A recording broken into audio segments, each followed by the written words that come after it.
GMG Live in the Raw will be starting shortly. That's what this countdown clock is for. So, be patient. Everybody's gathering together, and we're going to talk some Vikings.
GMG Live in the Raw will be starting shortly. That's what this countdown clock is for.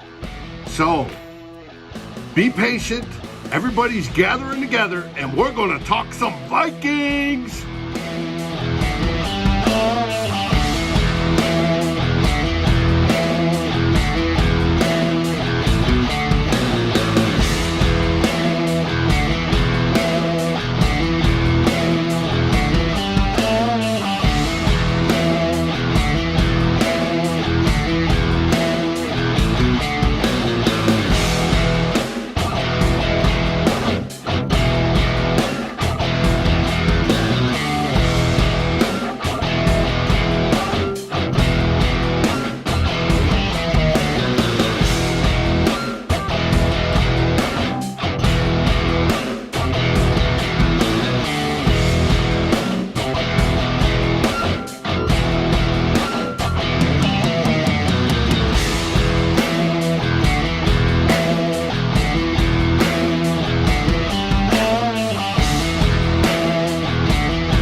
GMG Live in the Raw will be starting shortly. That's what this countdown clock is for.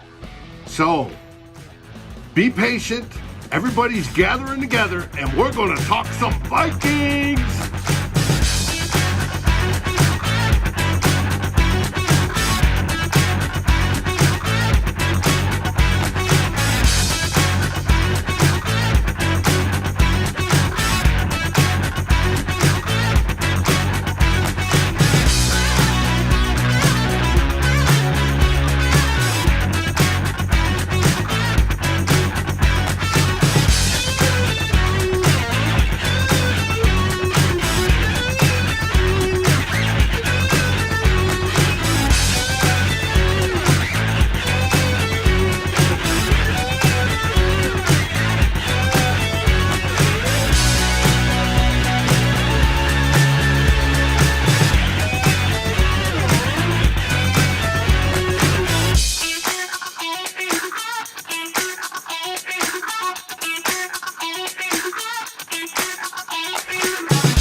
everybody? It's Dave here, and we are back for another episode of Good Morning Gallahorn in the Raw.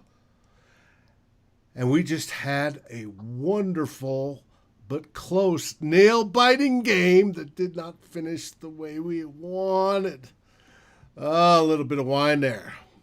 But joining me, I have to my viewers' right, the one, the only, the great, the fantastic, the Drewster. Drew, how you doing? What is the word wonderful start with? W. Okay, the underful.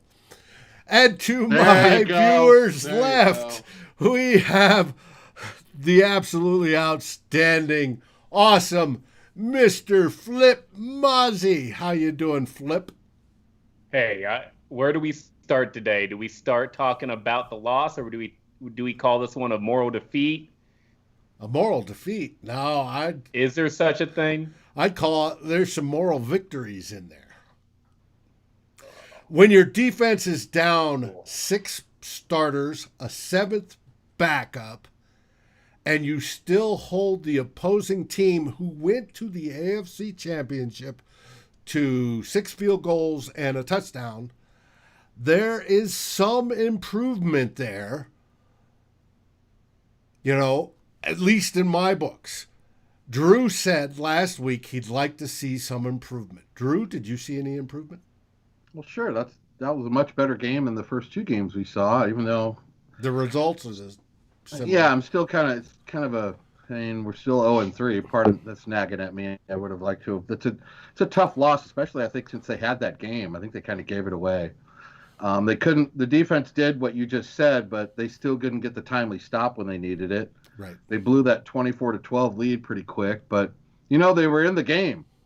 Mm-hmm. It was Jefferson's coming out party. Cousins played much better. Cook went off. I mean, the Vikings overall played a lot better as a team, but still you want to try to get a win on the thing. But I don't know. I'm kind of mixed right now. What about you there, Flip? Yeah. I mean, I was excited, going into the locker room at halftime with the 8-point lead, coming out, going up 12, hitting that long Justin Jefferson pass. We got a 12-point lead. That's exciting. We saw a lot of great things from both the offense and the defensive side of the ball. Ultimately, a loss is a loss. Main culprit, it's got to be that defense that allowed Tennessee to score on 5 of their last 6 drives. Should we be happy that those were field goals instead of touchdowns? Well, if you looked at the numbers, you saw Tennessee was more of a consistent scoring team than a really explosive scoring team. They scored on 65% of their drives going into this game. The Vikings held them in the first half, but they just stuck with Derrick Henry, ran him into us, and the defense eventually just wore down, kept on leaking out those points. So great on the defense. We saw a lot of improvement in tough situations without Mike Hughes, without Cameron Dantzler, without Daniil Hunter, without Anthony Barr. They definitely played better. They still gave up 464 yards of total offense, 22 second half points. So it was we're starting to trend in the right direction. Now it's about how do we take the next step, because again, it's not good enough. Mm-hmm. Without a doubt, it's not. Now you talk about the defense. About midway through the third quarter, I noted that they had stopped third down conversions.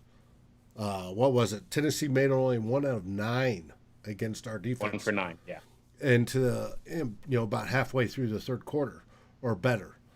But it was that constant beating, right, that wore them down.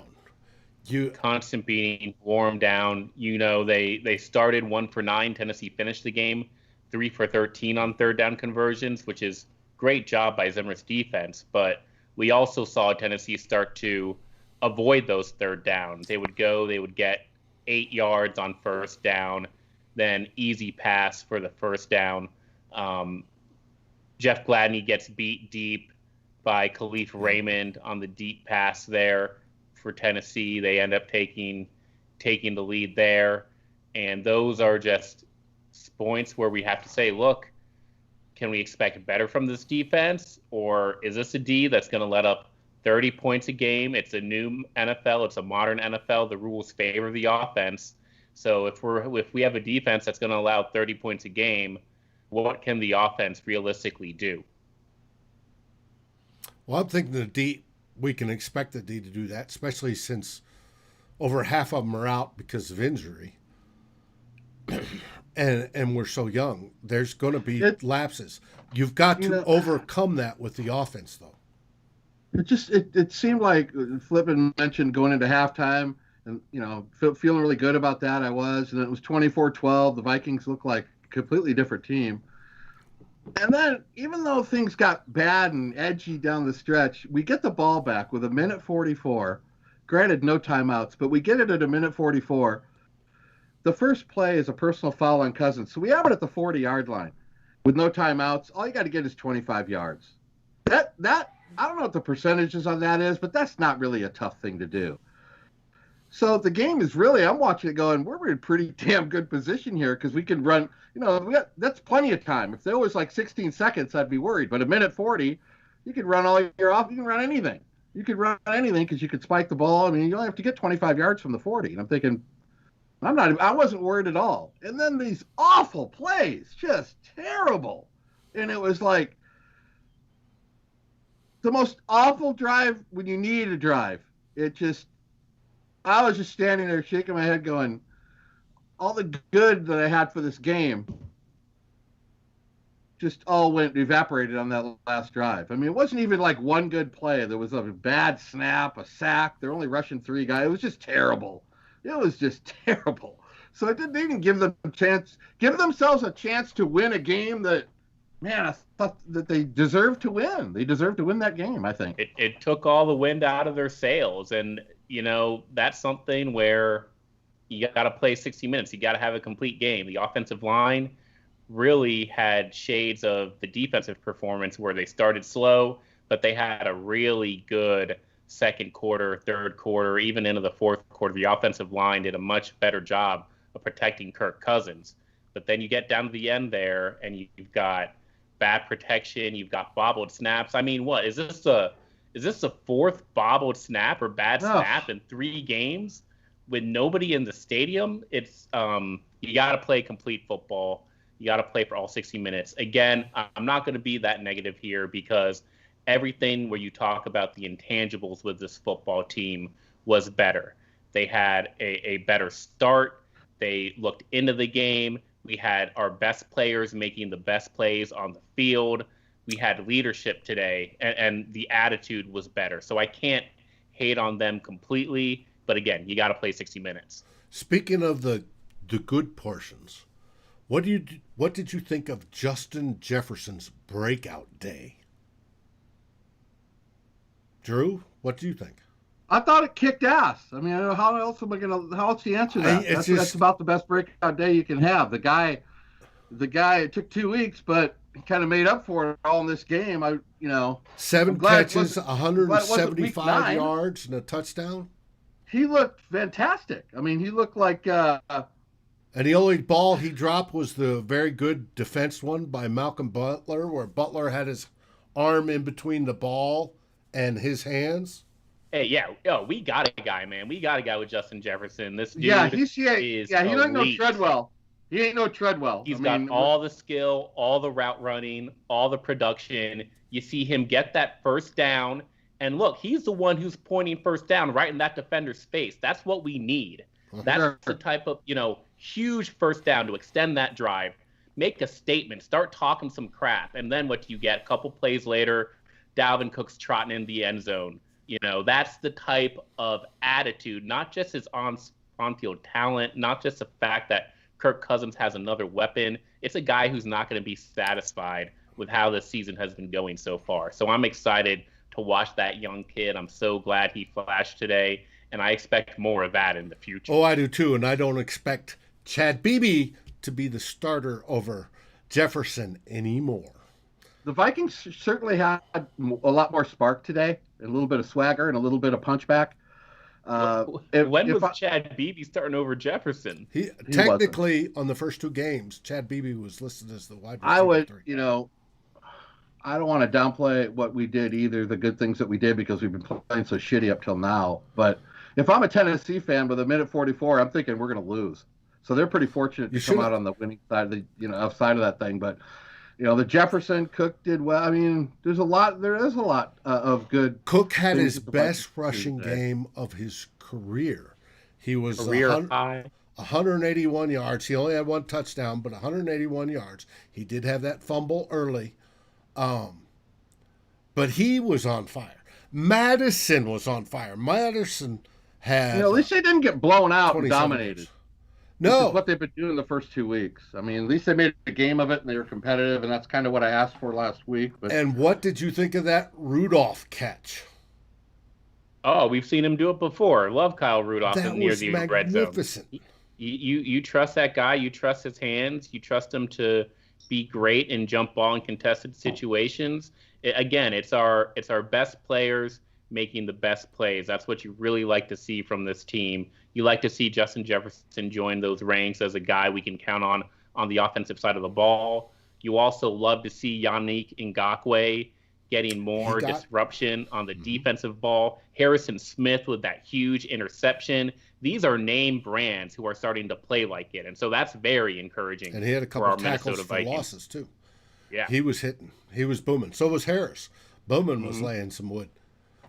Now, with all that, what happened in the last few minutes? Why did that change? Why didn't we come out aggressive in that last couple of minutes? It just took all the wind out of our sails. I think we came out very aggressive. We came out passing, got the personal foul penalty, like Drew said, came out passing again. The pressure kind of got to Kirk Cousins there. So, and then, came out passing. We got the bad snap for a 14-yard loss. So it wasn't play calling. I think Gary Kubiak proved a lot today, not only with the decision to unveil Justin Jefferson and have the patience to wait until week 3 until that kid was ready for a performance like this, but also, leaning on the right arm of Kirk Cousins when they needed to. The execution just wasn't there. And so that's something they need to practice. They need to fight through it. They need to watch the film and, take the next step now that they've taken this initial one. Drew, where do you think they can tweak to overcome that? This is the definition of a game coming down to a handful of plays, because both teams were making mistakes. It's just one team made one more mistake than the other one. I mean, Tennessee's nothing special. I don't expect them to do anything. Where does it go from here? I think it's a step in the right direction to getting back to where they want to be. I don't know if at 0-3, you don't know much for, running the season out, see how the season. At this point, you're just trying to play better week to week. I mean, you're 0-3. You want to build on this and maybe get a win the next week, and then try to climb out of the hole and get back in there. But you know what? It wasn't 45-10. Yeah. So, yeah. I mean, here's the thing with the Vikings: is that performance what we saw today? If we can expect that every week, this team will be fine. But they can't have those negative games like they did in week 1 and week 2. If they come out looking like they did today for the first 3 weeks of the year, maybe we are 1-2. Maybe we're 2-1. You have to give yourselves a chance every week. You got to give yourself a shot. But they didn't do that until today. So we've thrown 2 games away. We lost this tough 1-point loss. Right. Sitting here at 0-3, and now it's time to get real because – yes, we're encouraged. We have some good things to show, but hey, you want to make the playoffs? You got a 94%. You have a 6% chance to make the playoffs right now. Okay? You know what, Dave? And that's with the expanded field. Dave, it was with the expanded. Question, yeah, before the expanded field, it was 2%. I'll say it like this: the first 2 weeks, we didn't have the ball with a minute 44 and a chance to win. We weren't even close to that. So at least we got that this week, No. Right. But still, I hate losing. Well, I know but again, You got to go 9-4 down the stretch here if you want to be real about playoffs. If you don't want to be real about playoffs, that's the decision. That's the talking point. Is what does this team do now? What are you looking for from the rest of the Vikings here now that they're 0-3? You could quote me. The Vikings aren't going to the playoffs. And I don't mean to sound like a downer, but I'm just telling you that's how it is. They don't look like a team that lost 2 fluky losses, and they're trying to, those first 2 losses spelled it out for me. But again, that probably be pitchforks and torches outside my door saying it, but I don't see it still. Even with the performance today, I don't see it being a playoff team. Well, the defense is just, Drew, how many points do they give up a game? 40 and 30 and 30. I mean, that's So Drew, with this defensive performance, it looked better, but again, 464 yards, 30 points allowed. That's a lot. And I know, I listened to the pregame show that you did with Rhino. You seem to say that, if we go with the young guys, that might give Mike Zimmer a little bit of job security. And I didn't quite understand that. So now sitting here 0-3, well, what do you think? I don't think you just take all the rookies in cash in the season by just going with all the young guys. I mean, you want to play your young guys. My point was, if you just, without raising the white flag, saying you're going to raise the white flag by the team you're putting out on the field, and you're going to make it obvious that you're playing for next year, like a baseball team at the end of the season, when the last week of the season they got all these minor leaguers out there to pitcher you've never heard of. They're kind of playing for next year, and I think that gives Zimmer the right to be the head coach next year. If he says, you know what, we went with the youth movement after week 5, we weren't going to go to the playoffs, so how can you expect? You can't hold those losses against me if I didn't have that best player. And it's his fault. Well, I know that, but I'm saying that's what a head coach can. He can go to Wilf and say that. I mean, they can play up. They can play it up any way they want. They can play it up any way they want. The Wilfs are fools if they listen to that narrative. If Mike Zimmer doesn't make the playoff, he needs to get his ass off the team. See where I'm looking at it. I'm surprised Dave didn't kick you off the show, because Dave, Zimmer could go 0-16 and Dave wants to give him an extension. Dave doesn't think he doesn't need. I don't. To this day, when I discuss Dave with Zimmer, I don't know. I asked Dave what, because Dave has excuses for him. What the hell is Zimmer responsible for, Dave? Tell me. Because according to you, he's obviously the head coach, but it's the players. This year to me, the GM. This year to me seems like 2016 all over again, only the defensive version, because we have 6 starters out on defense. 2 more got hurt today, but after they were out a little bit, they came back in. And Eric Kendricks and Ifeadi Odenigbo, right? And that's 6 starters plus backups that have hurt, like Troy Dye, who went on IR. That's awfully hard to win when you've got over half your defense is out due to injuries. I don't in the care NFL, about any of that. I honestly don't. In the what NFL, about week 1? That's hard. Week one, he didn't have all that, and the team looked down and like shit. Well, they had a good number. In 2016, the expectations were not the playoffs. That was not there was. Oh yes, they were. We went in with the expectations of playoffs. Teddy was going to have a good year, and then Teddy in the last week blows his knee. We trade for Sam Bradford. Sam Bradford comes in and Sean Hill won the first game, and then Sam Bradford comes in and wins the next. And then the entire offensive line implodes and gets injured, and we're cycling people in, just like we've signed Conley as a linebacker. We've signed Davis as a linebacker, who got to play this week and got at least one tackle. What are you saying? Zimmer How many strikes does the guy like? If he fails in 2016, if he failed in 2018, and now if he's going to fail in 2020, how can you blame the head coach for injuries? It's injuries every year. There's injuries all over this league. Look at the 49ers. They won by 30 points. They won by 30 points this week. There you go. There's a good example. The Niners are down a bunch of starters, and they won by 30 points. You coach them up. Mike Zimmer has lasted here for too long with premium draft talent, with premium free agents. These are his guys. The second we get young, the second we ask the defensive coach to start coaching up mid-round talent, to start actually adding value to the team, maybe Mike Zimmer's just been making his bread based off first and second round picks, for all I know, because I haven't seen an ability for him to take diamonds in the rough. Outside of Daniil Hunter, he's got to start coaching these guys up. He's got to do it, or he's gone. But see, that's one way to look at it. Dave looks at it from, if he doesn't have the firepower, it's not his fault. Yeah, you make the firepower. You make it. That's why you're the head coach. Right. You have injuries. Boo. How did Bender say it? The Breakfast Club? BOOHOO. You deal with the cards given to you, man. And if he's got injuries, you find another way to win. A good coach finds another way to win. A good coach doesn't say, "Oh, I don't have enough talent to win." He finds a fucking way to win. And he obviously tried this week because we did better and we scored 30 points and we were in the game until the very end. There's improvement. You wanted improvement, Drew.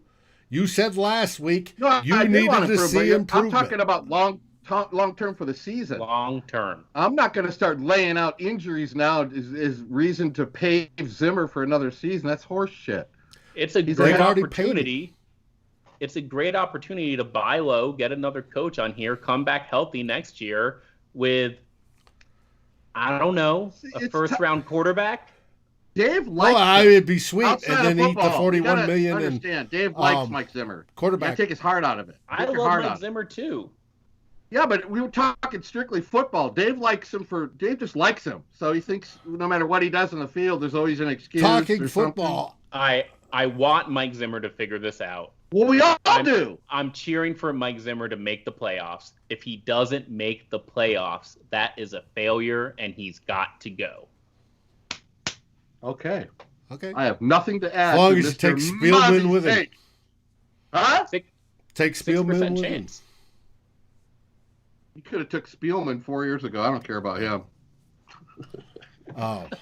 No, I can't add to Flip Mozzie's last take. That was perfectly said. That's how I feel.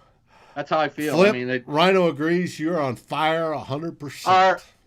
I said this in a post. I'll ask Flip this in a post. It's a very simple way to look at it. You can simplify the whole thing. All this stuff is just blocking and tackling.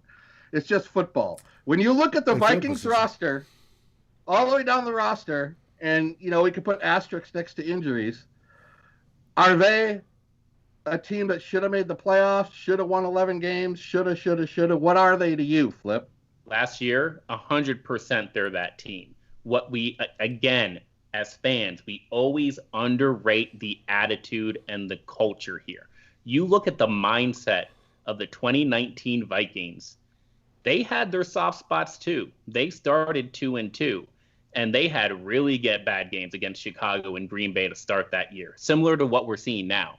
The difference is they woke up and the attitude, the mentality changed, where they said, you know what, we're going to go out there. You only live once. We're going to play our best ball on the field. We're going to go out there with swagger, with attitude. We're going to dictate the pace of these games. And that's at least what we started to see today, is maybe even if we don't have the same talent, they've got the mindset that, like, look, we're going and we're challenging for a win every single week. So, if we can keep that going, then sure, Zimmer has a chance, but he's going to have to pull off a miracle here. Oh, yeah. Now, so you think he should be gone if they don't make the playoffs? 100%. Dave thinks it depends on the conditions, but most likely yes. Now we have Christopher Gates, the one and only head of Daily Norseman, asks, if this team gets a top 5 pick, will they take Penny Sewell because of the big tackle? They can't get out from underneath Kirk Cousins' contract. Will they take it? And I've heard this on the radio this week. Will they take the tackle versus taking the quarterback and then eating all that money for Kirk Cousins? It's too early to say exactly what the Vikings' biggest need is going to be. If they have a top 5 pick, there is only one position that can change a bad team, one of the worst teams in the NFL, one of the 5 worst teams in the NFL, to a good team quickly, and that's the quarterback. So if you want to just wait until 2022 before the Vikings can challenge for a Super Bowl again, then fine. Then draft the offensive tackle and just pay Kirk Cousins to be average for the next 2 years. But if you really want to do something aggressive and not be passive, not wait, then you figure out a way to do what the Arizona Cardinals did when they drafted Kyler Murray right after drafting Josh Rosen. You find a way to move on from Alex Smith like the Kansas City Chiefs did, or how the Carson Wentz Eagles, they traded Sam Bradford to make way for Carson Wentz. It's not going to be easy. It's going to be contentious. People are going to get their toes stepped on. People on Twitter and Facebook are going to be fighting about it, but you go and you get that quarterback. And it better be a quarterback that doesn't fail. Drew, what did I write in the offseason that takes to win a Super Bowl? I don't know. I don't read a lot of stuff you write. Oh, that's probably true. I did a study. No. It takes that quarterback. That is the key. Unless you have the generational defense, it takes that quarterback, that elite quarterback with the it factor, to take you all the way there. That is the one thing your whole franchise should always be going for. Period. Because without that, you're not going to get there. Let me ask this real quick. Go ahead. Flip, let me get your opinion on this.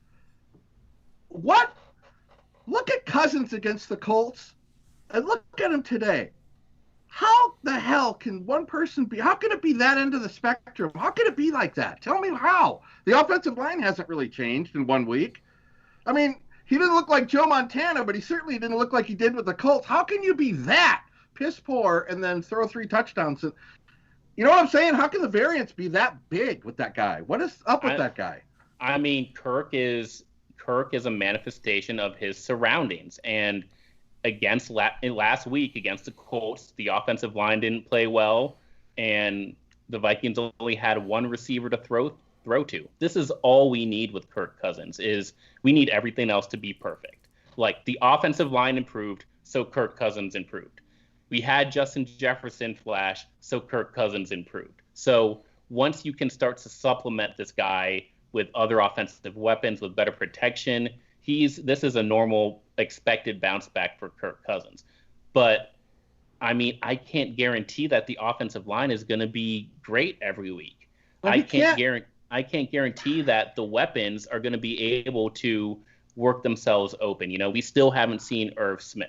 So can we just win on the right item or Kirk Cousins? He threw 2 interceptions in this game, just like he did again, or he threw 3 interceptions against the Colts. One was meaningless. So it's his performance was better because the surroundings were better. Sometimes and now we just need to see consistency from Jefferson. We got to see it from the offensive line.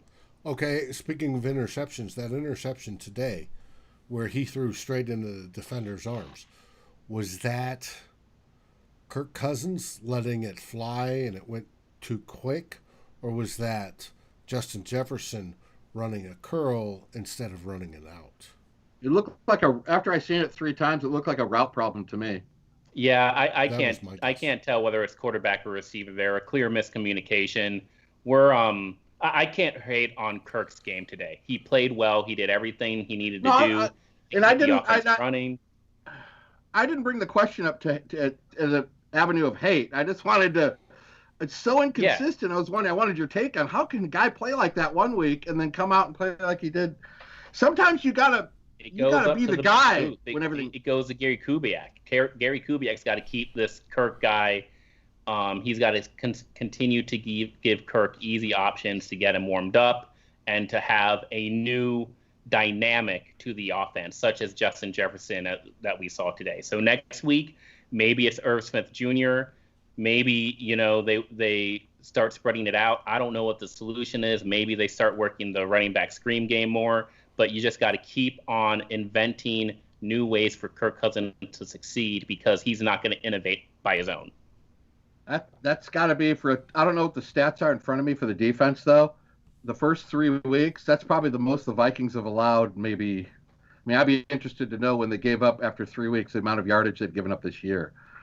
I guarantee it's not since Zimmer's been here, but it's a lot. We're 1,500 yards in 3 games. I mean, well, the points is what it comes down to. So sure. 43 Well, points, 28 points, and 31 points.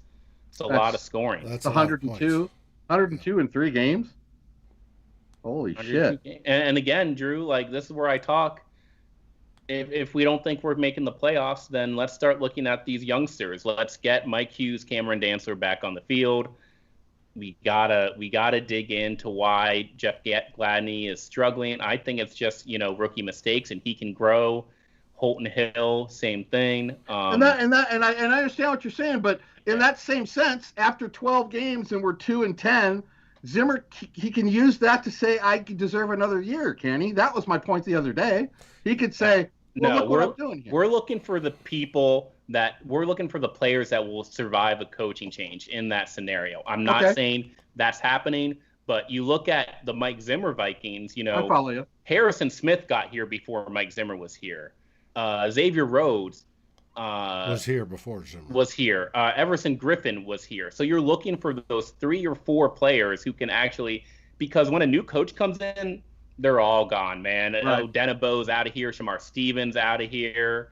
Eric Wilson might even be out of here. There's a house clean that happens. That maybe even Anthony Harris is gone. So you got to look at the guys who are like, okay, we can still keep X player. We can still keep Y player. This young guy is flashing. That's what we're looking for if this Viking season continues to head south. Yeah, but Zimmer's going to be the one. I'm going to play who I think can win, and that may not be the young guys. He's going to max it out. If he's not going to sit there and go, well, I'm done this year and I'm going to set up for next year. That's not the way that works. So we have a 6% chance of making the playoffs. Should Danielle Hunter come back? What's the injury? I need to know what the injury is. He's got a neck injury. All we know is it's neck something. If he can re-injure himself, probably not. I wouldn't bring him back. It depends. If he heals up 100%, why wouldn't he play? I don't understand. But if it means something that's going to be, we should be cautious with Danielle Hunter. I think so too. That guy is that guy. I mean, you're talking about a guy that could easily lead the league in sacks. You don't mess around. That's your prize dude going into next year. Danielle Hunter could be an all-world Hall of Fame player. You're not going to take a chance on him. I personally, the question I answered, I would sit him as much as I'd love seeing him play. But if your job's on the line, my job's not. But that's what we're talking about. That's a good question. I mean, okay. Zimmer needs to back out there to save his job. We need him to not injure himself even further because we know this year's in the toilet. We're looking at 2021. That's a great example. Who wins that battle? Probably maybe it's not in the toilet. Maybe the Vikings, go 9-4 down the stretch, squeak into the playoffs, and that would be amazing. We'll see what happens. And speaking of neck injuries, there's Mike Hughes with his, which is worrisome, and is turning into another first round, basically bust. Unfortunately. I got to give Mike Hughes all 3 years. It's not looking good so far. I was hoping Hill grabbed that pick at the end, man. That was damn close. That was close. Yes! One play away from winning it, boys. That's right. We probably lost because Drew's been wearing that Michigan shirt. Bud Grant. That explains it all right now. Anyway, with that, let's wrap this show up. Any last words, Flip? Trust in the young guys, man. We got Justin Jefferson going finally. Let's see some more from Irv Smith. I like Garrett Bradbury. He had a better game this game. So starts looking for those young offensive stars to flash. Maybe the defensive guys come around too, but something to build on. Let's keep on hunting for that first W. Drew? Meow, meow, Viking cow. We played better. At least I wanted to stay interested watching this game all the way through. It was a better showing than the first 2 weeks. Bottom line is it's 0-3, and we're off to where now? Are we on the road? Where are we going now? We're going to Houston. Going to Houston. It's all about beating Houston and getting a W. And I think they lost today to the Steelers, but they were up most of the game. And next week, if we win with the W, you could use wonderful. Otherwise, I don't want to hear it again. With that, I want to thank everybody for watching. Thanks, folks. Our shows Go come Vikings. on Daily Norseman, YouTube as you're watching right now, and you'll see our content across the spectrum this week. Follow Climb in the Pocket Network on YouTube and at Daily Norseman for your latest and greatest Vikings news. And as always, Skol Vikings! Let's win that game. At least that first one. Have a great week. Justin Jefferson, baby. Man, that guy's good at run after catch.